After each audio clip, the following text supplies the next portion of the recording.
Tere tulemast kuulama Pärnumaa podcasti 50. osa. Mina olen Regina Jaakson ja salvestame Pärnu Huubis. Täna me räägime päästekoertest. Kes nad on, kus nad on ja miks neid ühel hetkel Pärnu linnas väga palju on. Saan kohe küsida. Tere tulemast, Kaidi Juurik. Tere! Alustame siis selles mõttes algusest, et kes need päästekoerad üldse on? Päästekoeri on tegelikult palju erinevaid. On olemas koerad, kes päästavad inimesi veest, on olemas koerad, kes otsivad inimesi metsast, on koerad, kes otsivad varingust või laviini alt. Et meie konkreetselt siin Pärnus tegeleme põhiliselt oma päästekoerte ühingu koerte hulgas metsaotsinguga ja sellise huvitava alaga nagu Mantrail, mis on inimese otsing linnas.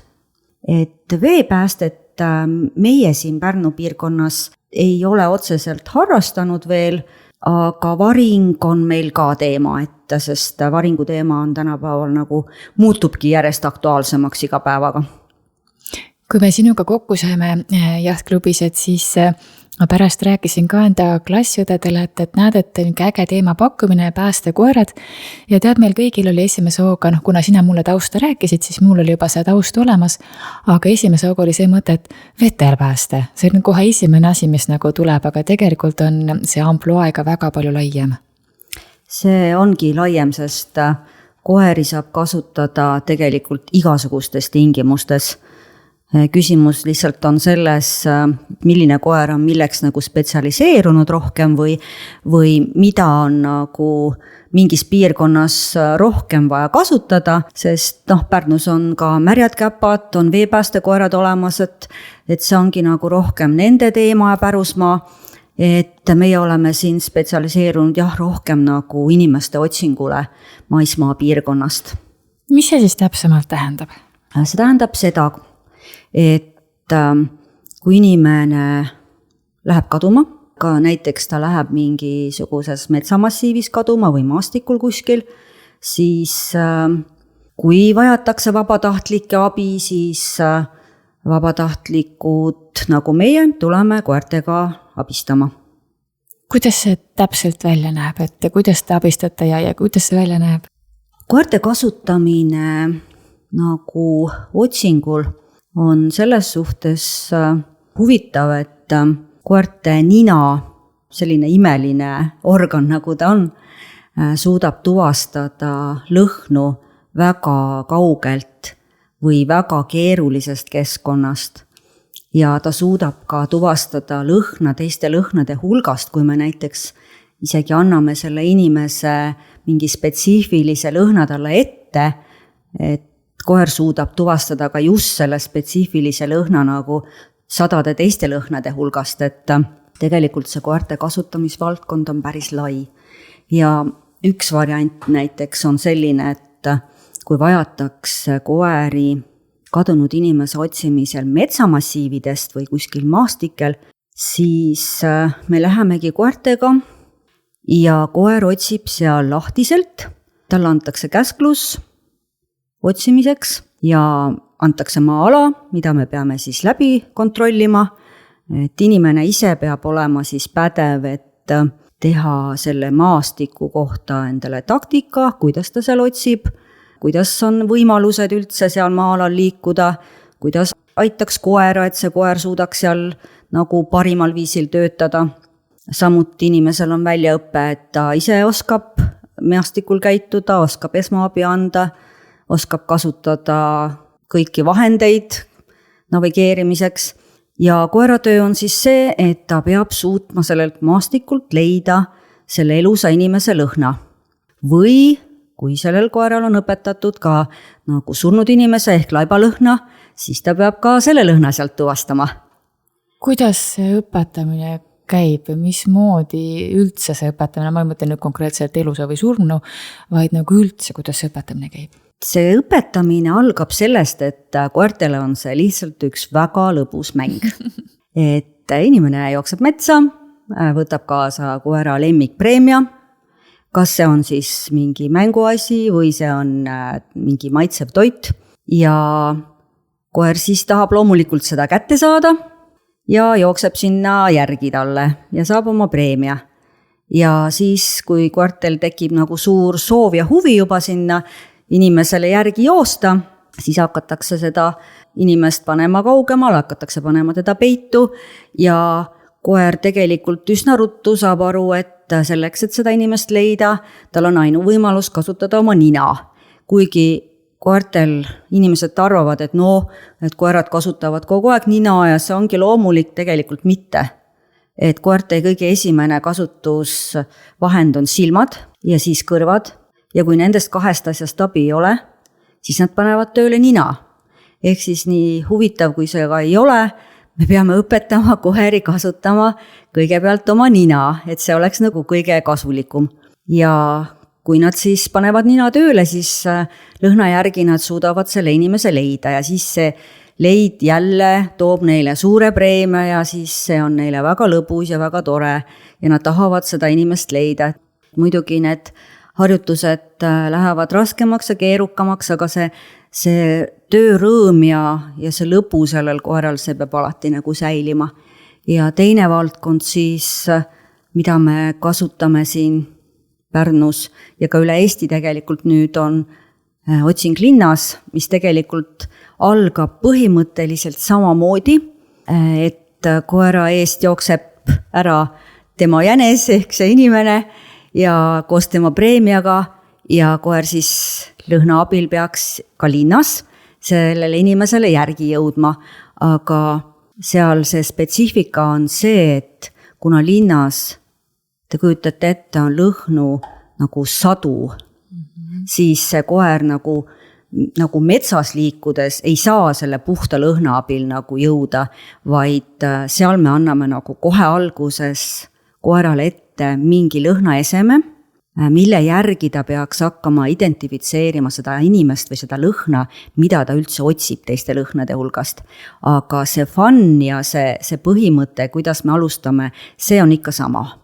Ma just mõtlengi, et ka metsas on ju tegelikult neid lõhnu nii palju, erinevad linnud, loomad, kõik ja sealt nagu see õige nagu üles võtta, see nina peab tõesti väga võimekas olema. Ja üks asi on see nina võimekus, teine asi on see, kui palju koer suudab nagu fokusseerida ennast sellele õigele lõhnale ja miks ta tahab sellele lõhnale fokusseerida, see on see motivatsioon. Et kõik on tegelikult motivatsiooni küsimus, miks koer tahab nüüd konkreetselt seda lõhna otsida, miks ta ei taha mingit muud lõhna otsida. Et ka linnas või metsas just need loomalõhnad või teiste koerte lõhnad või kasside lõhnad, need tegelikult ju on koera jaoks palju huvitavamad ja palju põnevamad ja loodus nagu ise paneb selle asja paika, et loomajada on ikkagi nagu loomuomasem kui otsida inimest, et inimese otsimine ei ole koerale loomuomane tegevus.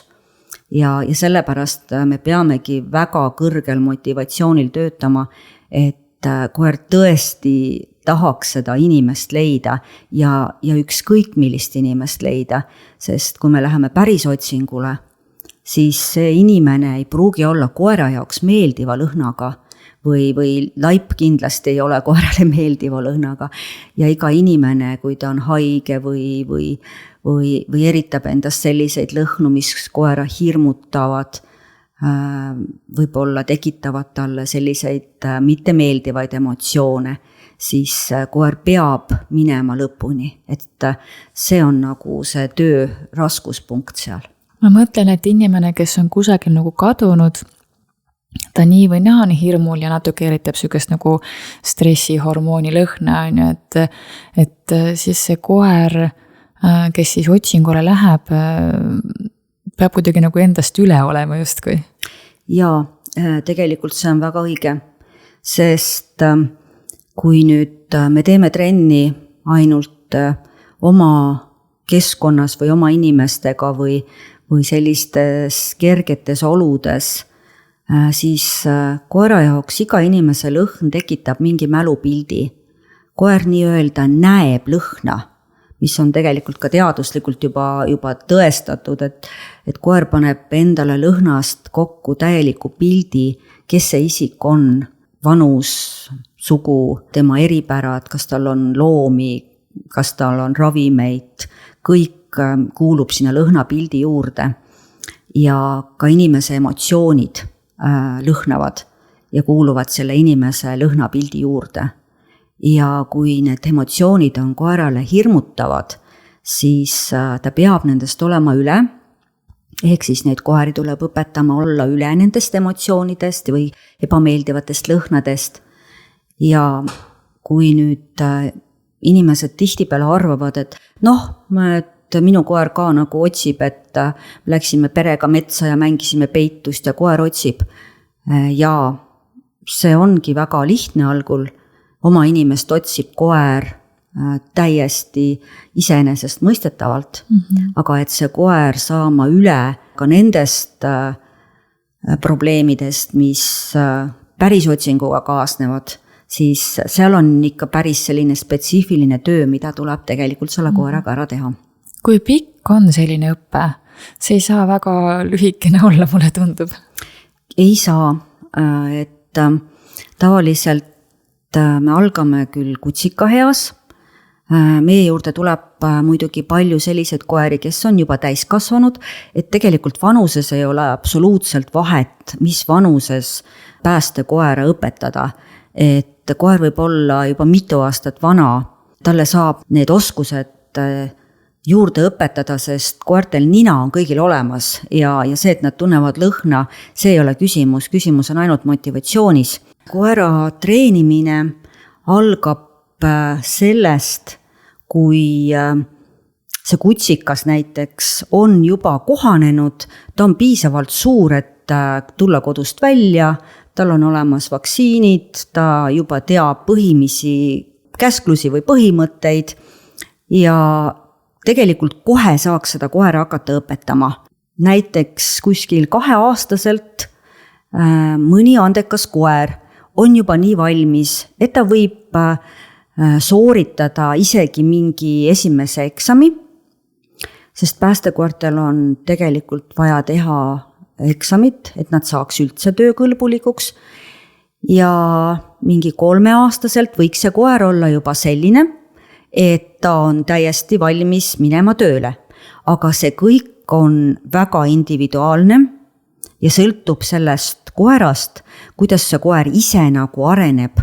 Ja kui me räägime täiskasvanud koera õpetamisest, siis see teinekord võib isegi kiiremini käia, sest tal need kutsika arengud ja kohanemised ja kasvuetapid nagu lastelgi on juba möödas, et me saame nagu alustada kohe täiskasvanud koeraga nagu seda põhiõpet, et tal ei ole vaja seal enam niisugust kutsikaõpet nagu alla teha ja ka sotsialiseerumist, et midagi sellist. Ja seal võibki juhtuda, et paari aastaga on see koer täiesti valmis minema juba kuhugi otsingule ja tegema muidugi alguses eksameid.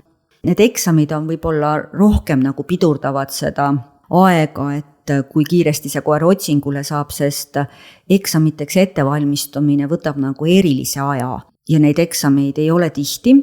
Ja siis, et järgmist taset saavutada seda atesteerimistaset, siis tuleb uuesti jälle minna eksamile ja eraldi valmistuda, et see periood võtab võib-olla rohkem aega kui see koera selline baasõpe. Issand, see on ikka mitu aastat kõik kokku nii-öelda. Kas on ka nagu vahet, kas emane koer või isane koer, või siinkohal ei mängi nende hormoonid mingit rolli? Natuke mängivad. Aga see sõltub konkreetsest koerast ikkagi. On emaseid koeri, kes on väga-väga head otsingul. On isaseid koeri, kes on väga head otsingul. Isastel koertel on muidugi alati see väike teema, et kui on mingi emase koera innaaja või jooksuaja lõhnad, siis isane koer peab suutma sellest üle töötada.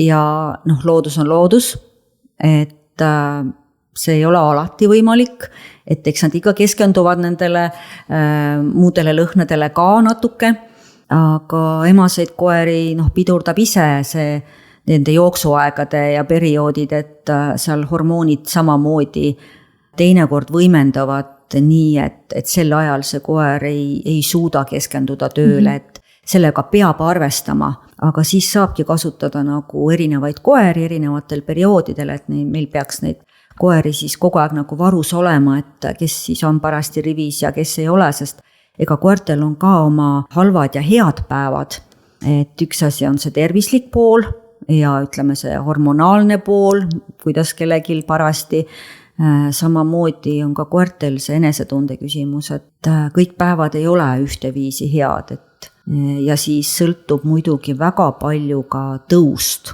millised tõud on paremad ja millised tõud on sellised, keda tuleb lihtsalt rohkem treenida. Aga põhimõtteliselt, nagu ma aru saan, on kõik treenitavad selleks erialaks nii-öelda?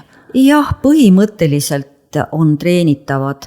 Nüüd ongi nagu erisus selles, et kus see koer nagu tööle hakkab. Et kui ta hakkab metsas tööle või maastikul, siis seal mingid füüsilised eeldused peavad koeral olema, sest maastikud, mida me otsingutel läbime, on väga-väga rasked ja kõik koerad ei ole võimelised seal liikuma, et linnakeskkonnas jälle ei ole väga palju nagu erisusi tõugude osas, et linnas saavad ka väikesed koerad väga edukalt teha otsimist, seal see tõu eripära on rohkem selles kinni, et kui temperamentne või kui innukas üks või teine tõug või koer on, et kui suur see motivatsioon on ja tahe seda inimest nagu leida. Kas seal see koonu suurus ka mängib rolli? Mul on endal kodus 2 prantslast, et sellepärast ma uurin seda.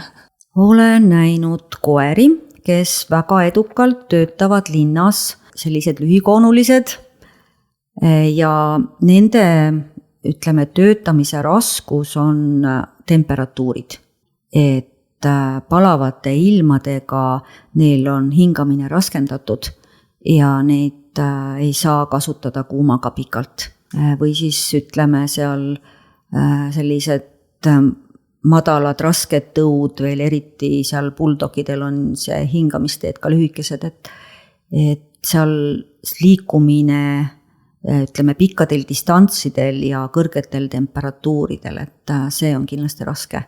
Kui palju meil on Pärnumaal neid koeri, kes siis on päästekoerad, kas siis metsa või siis linna päästekoerad, et kas meil selline ülevaade on olemas? Meil Pärnumaal praegu, ütleme, rühmades kokku treenib mingi 20 koera, et nendest praegu otsingu valmis on 2-3 koera. Rühmad on suhteliselt noored. Me olemegi töötanud mingi paar aastat selle uue rühmaga, et vanad koerad, kes meil olid, need on osad juba läinud pensionile ja nüüd paar aastat tagasi alustasime uute rühmadega ja eelmine aasta võtsime juurde veel ühe Mantraili rühma, ehk siis linna jäljerühma ja nende koertega siis ma arvan mingi aasta võib-olla veel läheb ennem, kui nad saaksid siis nagu otsingukõlblikuks. Aga päästekoerte ühingul meil on see ühing üle-eestiline, et üle Eesti on nagu igas piirkonnas mõned koerad ja nendest on ka otsingu valmis päris mitu koera, kes siis saaks teenendada nagu Läänemaal, Tartumaal, Rakvere kandis, Tallinna kandis on koerad nagu valmis, et meil Eesti on nii väike, et ja koeri ei ole palju tegelikult, vabatahtlikke otsingukoeri ei ole palju, nagu üldse Eesti mastaabis, et kui on ikkagi väljakutse, siis iga koer on nagu oluline tegelikult ja siin me sõidamegi üle Eesti kohale.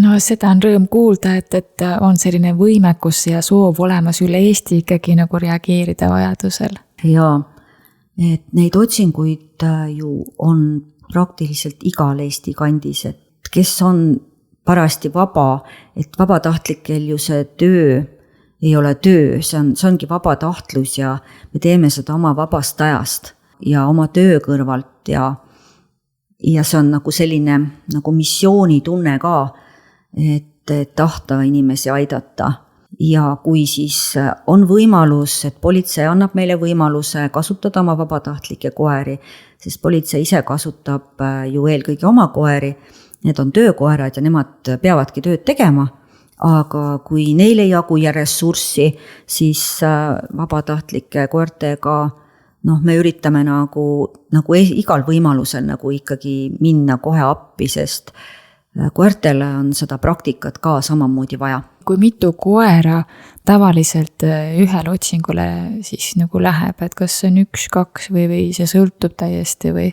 See sõltub jah võimalusest, et tegelikult hästi, kui me saame nagu hoobilt kohe 2 koera välja panna, sest need otsingukutsed teinekord, eriti viimasel ajal siin on olnudki nii, et hommikul helistatakse ja põhimõtteliselt 2 tunni jooksul ma pean juba kuskil kohal olema, et kellel see valmidus nagu on kohe startida, et see ei ole nagu kerge oma päevast leida seda aega kohe minna nagu, et kott valmis ja koer valmis ja kohe lähen, et see on nagu väga-väga suur abi, kui inimesel on see valmidus ja ta tõesti saab nii organiseerida, et kas peale tööd tihtipeale või siis nädalavahetusel, aga parim muidugi, kui me saame esimesel võimalusel minna, sest kui tegemist on ikkagi veel elusa inimese otsinguga, siis seal on nagu iga minut tähtis. Jõuamegi selle juurde, mis meil siin Pärnus toimuma saab 9-12 aprill, et millega siis täpsemalt tegemist on? Meil on nagu selline suurem üritus see aasta. Me oleme neid päästekoerte laagreid teinud küll iga aasta, aga see aasta natukene võtsime laiemalt ette ja selle ürituse raames tuleb meile Pärnumaale kokku umbes 100 koera. Nendest siis 50 koera töötab metsades ja põldudel, ehk siis nad on maastikuotsingukoerad ja põllu- ja metsajäljekoerad. Üle 30 koera töötab nüüd Pärnu linnas konkreetselt. Nemad on siis man-trailingu koerad, ehk siis nad otsivad inimesi linnas, linnakeskkonnas. Ja mis see siis täpsemalt nüüd tähendab? Nagu ma aru saan, 100 tulevad Eestisse, see on rahvusvaheline järelikult, eks ju, ja 30 on siis linnapildis nii-öelda otsingul, et mis see siis meile pärnakatena tähendab? See tähendab seda, et meil on jaotatud need koerad ja inimesed rühmadeks ja sellised väikesed rühmad töötavad instruktoritega koos erinevates Pärnu piirkondades.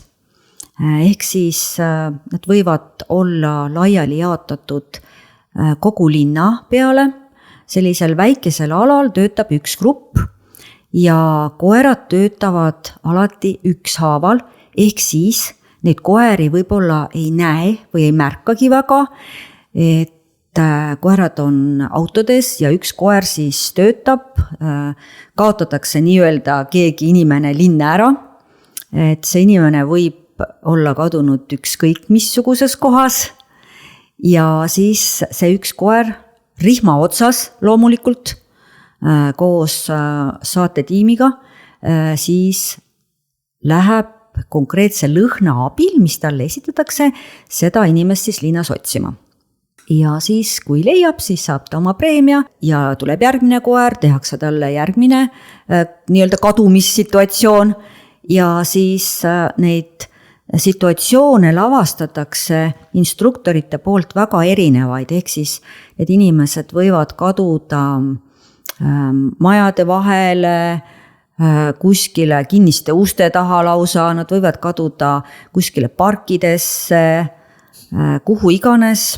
Ja instruktorid teevad need harjutused selliselt, et oleks inimestel põnev, koerad saaksid väga palju erinevaid kogemusi igasuguste nagu asukohtade osas ja ma ise olen hästi palju käinud sellistel rahvusvahelistel seminaridel just koolitajana õppimas ja meil on olnud seal neid harjutuse variatsioone ikka nagu väga palju erinevaid, et inimesed kaovad lausa vette neid viiakse ära autodega, nad lähevad busside peale, nad viiakse paadiga ära, et koerad peavad tuvastama ja ütlema sellele inimesele, kes neid juhib, nende koerajuhile, et mis selle inimesega on üldse toimunud.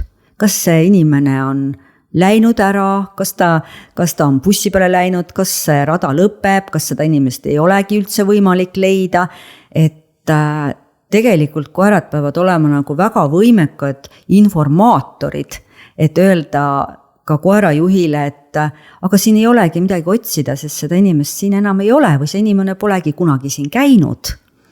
Et kõike seda me nüüd hakkamegi koertele õpetama selle seminari käigus.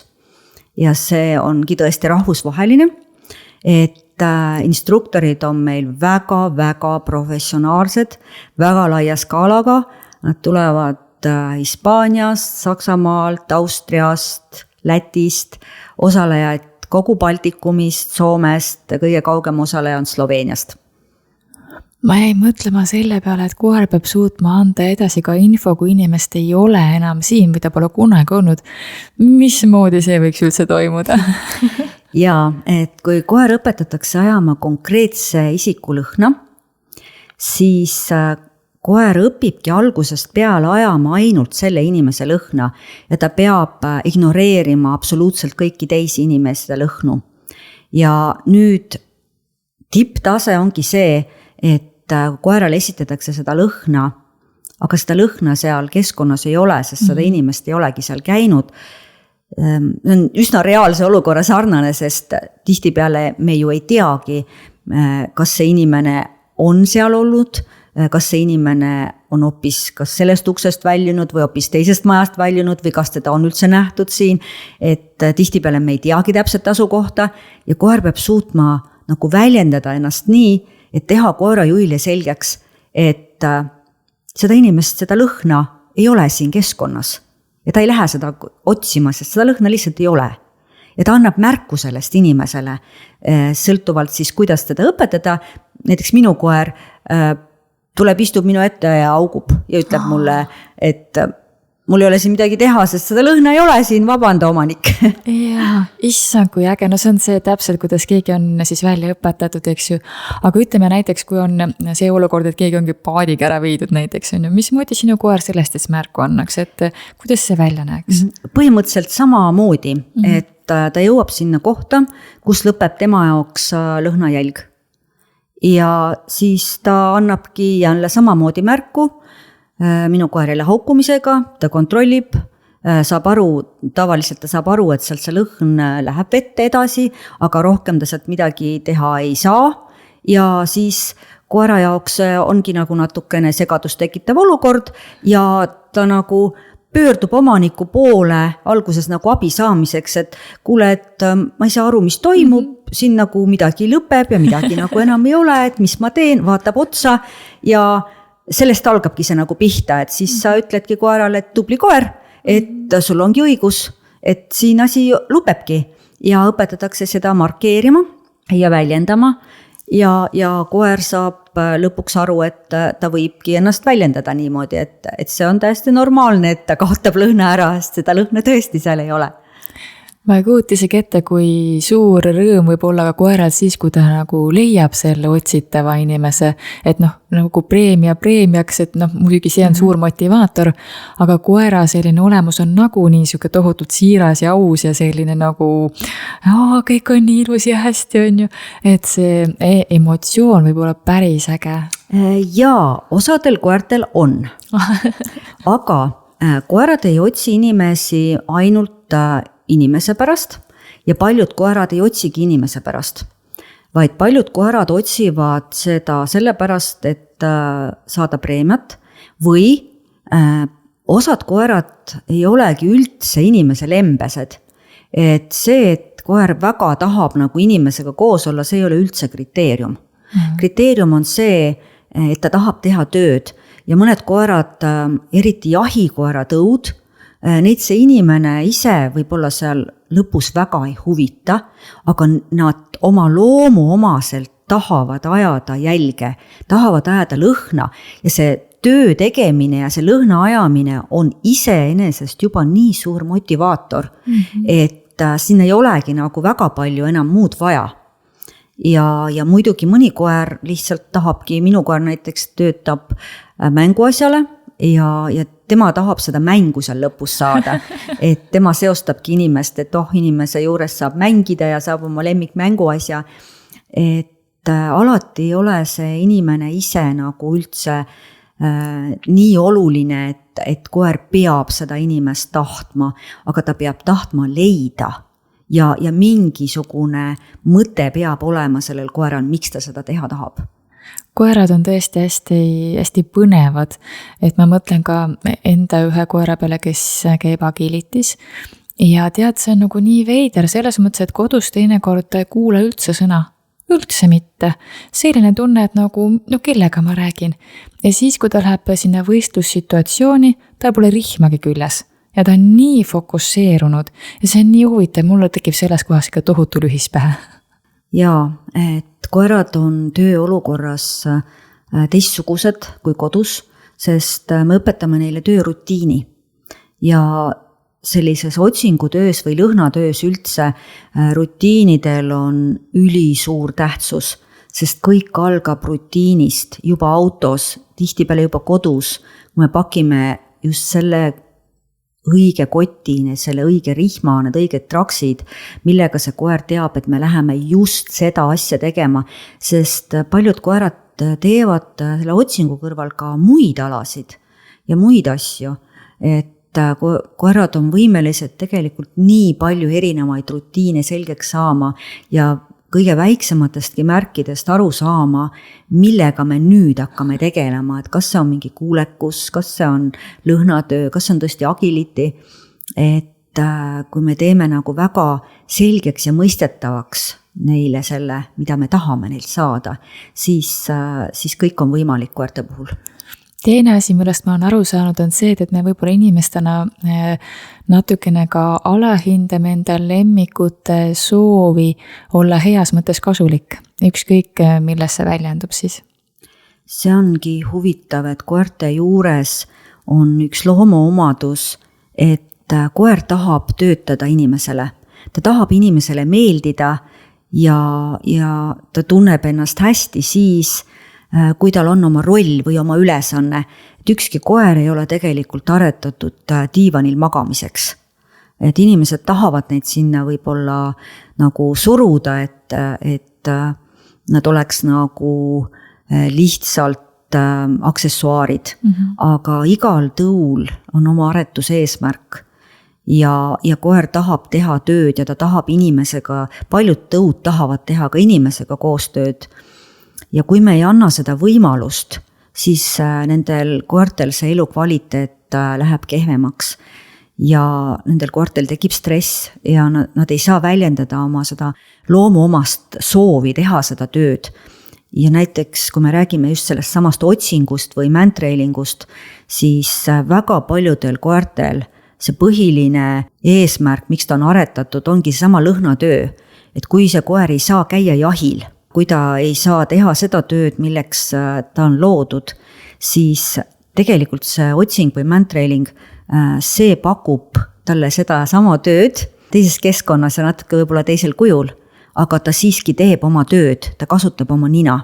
Ja see on hästi oluline, et kui me võtamegi lemmikut, et ta ei ole lihtsalt pereliige, vaid me peame ka arvestama tema loomuomaste vajadustega. Jaa.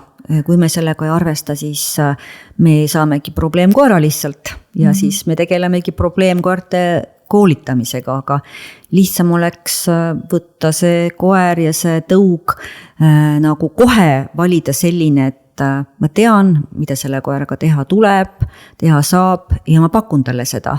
Ja kui ma ei taha seda pakkuda, siis ma võiks valida mingi teise koera või siis üldse mitte valida koera.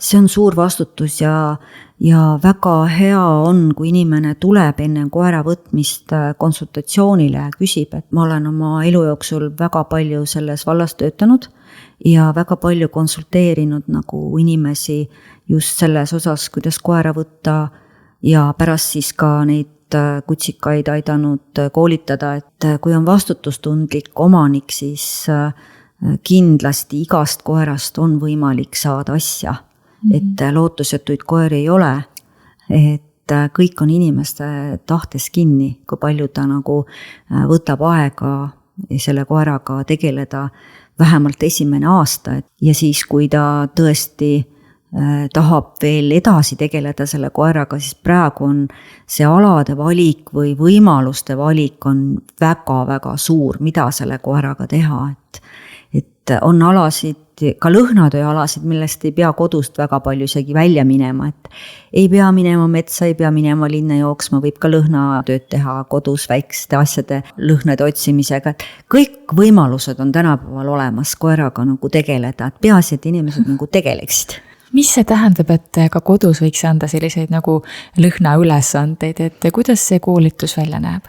Praegu on hästi populaarne see nosework, ehk siis ongi lõhnatöö, et koerad otsivadki spetsiifilisi lõhnu ruumidest või väljapool ruumi, kust iganes, et meile Pärnusse ka nüüd on tulnud juba sellised koolitused, et üle Eesti on hästi populaarseks muutunud hästi kiiresti.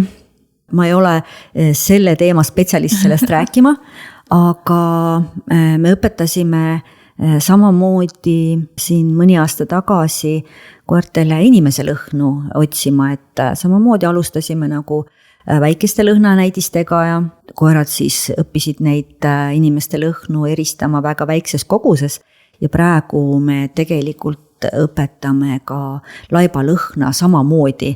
Koolituse spetsiifika on nagu suhteliselt sarnane nende lõhnatööl, ükskõik mis lõhna siis see koer hakkab keskkonnast otsima, et nagu täppisotsing, et koer peab suutma selle väga-väga väikese koguse õiget lõhna ka leida, mis talle siis pakutakse, et see on niisugune valdkond, kus võib lõputult koertele pakkuda tööd ja erinevaid lõhnu, nad on väga-väga palju erinevaid lõhnu võimelised tuvastama. Ja see on ka see koht, kus kohas saabki omanik anda enda koerale nagu mõista ja märku, et sa oled mulle oluline, ma tean, et sul on vaja ninaga tööd teha. Ja see on ju koerale väga-väga lõbus. Aga endal tee selles valdkonnas, kuidas see sul algas? Minu tee üldse koerte juurde algas sellest ajast juba, kui ma olin laps. Ehk siis tundub, et ma sündisin sellise mõttega, et ma tahan koerate koolitajaks saada. Ja siis, kui ma õppisin lugema, siis lugesin kõik koerte koolitust puutuvad raamatud läbi, mis nõukogude ajal üldse saada oli. Neid ei olnud palju, aga oli.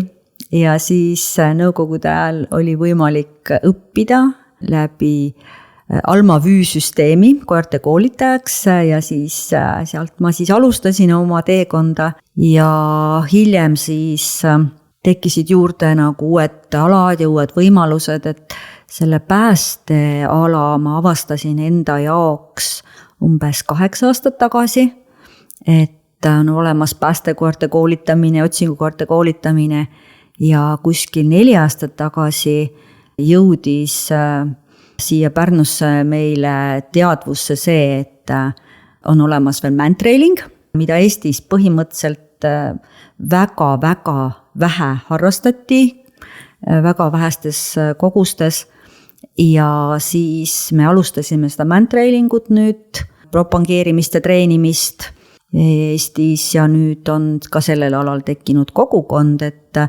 praegu ma leian, et just see otsingu teema ja reaalne kasutusvaldkond, et see on see, mida ma tõesti nagu teha tahan ja millest on kasu, et kui varem ma tegelesin samamoodi nagu spordiga, koeraspordiga, see oli hobi ja oli tore võistelda, siis praegu ma tunnen, et ma tahan teha päris asja ja et see koertest oleks kasu nagu ka inimeste elus päriselt midagi, et see on see, mis paneb nagu treenima mitu korda nädalas ja käima koolitustel, ise tegema neid koolitusi, sest koertest on tõesti kasu ja iga päevaga ma näen, et need olukorrad maailmas muutuvad, siis koertest on kasu tõesti igasugustel juhtudel.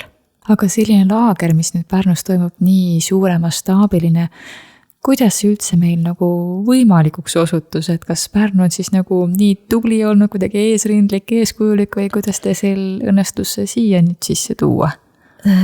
Tegelikult algavad asjad ikkagi nagu sellest tahtmisest, et kui on olemas huvigrupp ja tahe, et me tahame areneda, me tahame õppida, me tahame teha, siis lihtsalt tuleb see asi ära teha, sest nagu ma ennem ütlesin, Eestis on tekkinud, see huvi on nii palju suurenenud ja on nii palju tekkinud juurde uusi inimesi, kes tahavad tegeleda selle alaga, nüüd selle uue alaga nagu mantrailing ja neile tuleb pakkuda seda võimalust arendada ja näha, mismoodi tegelikult maailmas need asjad toimuvad. Et see Eesti on nii väikene ja meil ei ole veel nii palju teadmisi ja nii palju arusaamist sellest asjast, kui on juba Euroopas olnud ja Ameerikani välja. Ja kui me nüüd teeme selle seminari siin, siis meie enda inimesed saavad selle kogemuse kõik kätte, mis on juba Euroopas. Ja see eeltöö selle nimel ma kujutan ette võib olla päris suur. Ja me sellega juba oleme siin pool aastat teinud eeltööd, et see saada siia kõik need instruktorid, et saada kõik see muu sinna juurde, majutused, toitlustused, treeningalad, et see töö on tegelikult tohutu. Aga ma arvan, et see kasu, mis inimesed sellest saavad, et need saavad uusi mõtteid, uusi ideid, koerad saavad kogemusi, inimesed saavad kogemusi, see kogemuste vahetamine erinevate inimeste vahel, kes tulevad eri riikidest, et näha seda laiemat pilti ja lõppkokkuvõttes kindlasti see tasub ära kõik see vaev nagu. Ja tuletame siis meelde, et mis ajavahemikul meil on Pärnu linnas natukene võib-olla rohkem koeri, kes justkui otsivad midagi. Ja just, koerad tulevad siis siia 9. kuni 12. aprillini. Et me alustame suhteliselt hommikul ja lõpetame kuskil 6 õhtul. Ma väga loodan, et me ei häiri mitte kedagi, et inimesed on mõistvad, et kui nad näevad neid koeri, sest me loodame, et see üritus nagu ei tekita väga palju segadust nagu kuskil, sest need koerad tõesti töötavad ükshaaval, et need ei ole nagu kambaga. Aga muidugi nagu siin näituste ürituste aeg ikka, et linnapildis need koerad liiguvad ringi ju ka muul ajal, kuigi meie baas või meie see põhikeskus, kus me oleme, on Jõulumäe tervisespordikeskus. Tahan siinkohal nii tänada neid, et nad on meie koeri olnud nõus nüüd võõrustama ja meile nii palju nagu vastu tulnud pakkudes meile seal majutust ja toitlustusvõimalusi, et tegelikult need koerad on seal oma keskkonnas Jõulumäel, et ei tohiks nagu linnas väga palju nagu isegi nagu välja paista. No igatahes ja kui paistavadki, siis vähemalt heal eesmärgil, nii et ma usun, et me suudame mõistvad olla. Aga suur aitäh, Kaidi, selle mõnusa jutuajamise eest ja mullegi tutvustamast, et on olemas nii palju erinevaid päästekoera võimalusi, ja tead, mul hakkas endal ka pea rohkem nagu selles suunas töötama, et kas just tuleks enda koertega nagu päris linna otsima, seda ma nüüd ei tea, aga kodus neile neid võimalusi luua, et nad saaksid seal ennast nagu heas mõttes nagu välja rahmeldada, et selles suunas hakkas pea tiksuma küll. Ja see kõik, mis on seotud lõhnatööga, lõhnadega, see koertele kindlasti meeldib ja tuleb kasuks ja väsitab neid ja pakub neile nagu loomaomast tegevust ja lõppkokkuvõttes on kõik rahul. Ja sellega võtame kokku täna, suur aitäh veel kord ja jõudu tööle! Aitäh!